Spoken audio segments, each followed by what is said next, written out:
مستعدين للماتش؟ مستعدين للبطولة؟ من 2010 ما خدناش افريقيا، عايزين نرجع تاني بقى على قمة افريقيا. مستعدين للدعم والتشجيع؟ احنا ورا المنتخب. طيب مستعدين لرجب؟ شهر رجب اللي الخير كله بيتضاعف فيه وبرضه السيئات بتتضاعف فيه، فعلشان كده النبي صلى الله عليه وسلم بيأمرنا ان احنا ما نعصيش ربنا في الاشهر الحرم، ما نعصيش ربنا في كل الاشهر وبالخاصة في الاشهر الحرم. ربنا سبحانه وتعالى امرنا ان احنا ما نعصيش ربنا وما نظلمش انفسنا في الاشهر الحرم علشان ما تتضاعفش ذنوبنا. وشهر رمضان اللي فاضل اقل من 60 يوم، اللي هو اعظم شهر على الاطلاق، اللي بتتغفر فيه ذنوبنا واللي فيه ليلة القدر. مستعد للكلام ده؟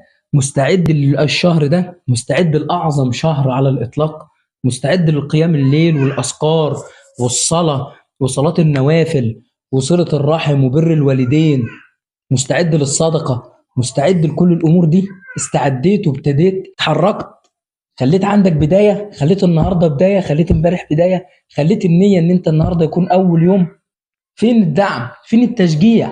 الدعم والتشجيع مش بس في ماتشات الكورة، الدعم والتشجيع لنفسك في الخيرات اللي انت هتعملها في الايام اللي ربنا عز وجل ادهلنا، وفضل ايام على ايام. ربنا سبحانه وتعالى فضل اشخاص على اشخاص، وفضل الانبياء على الناس، ومن الانبياء فضل اولي العزم، ومن اولي العزم فضل سيدنا ابراهيم وسيدنا محمد، ومن الحبيبين دول فضل سيدنا محمد صلى الله عليه وسلم.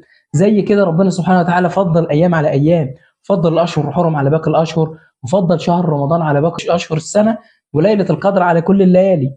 كل الاشهر الجميله جت ما بين ايدينا، عايزين نغتنم الحاجات دي.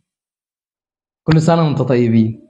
ما تنسوش تقولوا لي في الكومنتات ايه هم الاشهر الحرم، ولو عجبكم المحتوى اعملوا اشتراك على اليوتيوب ومتابعه على الفيسبوك.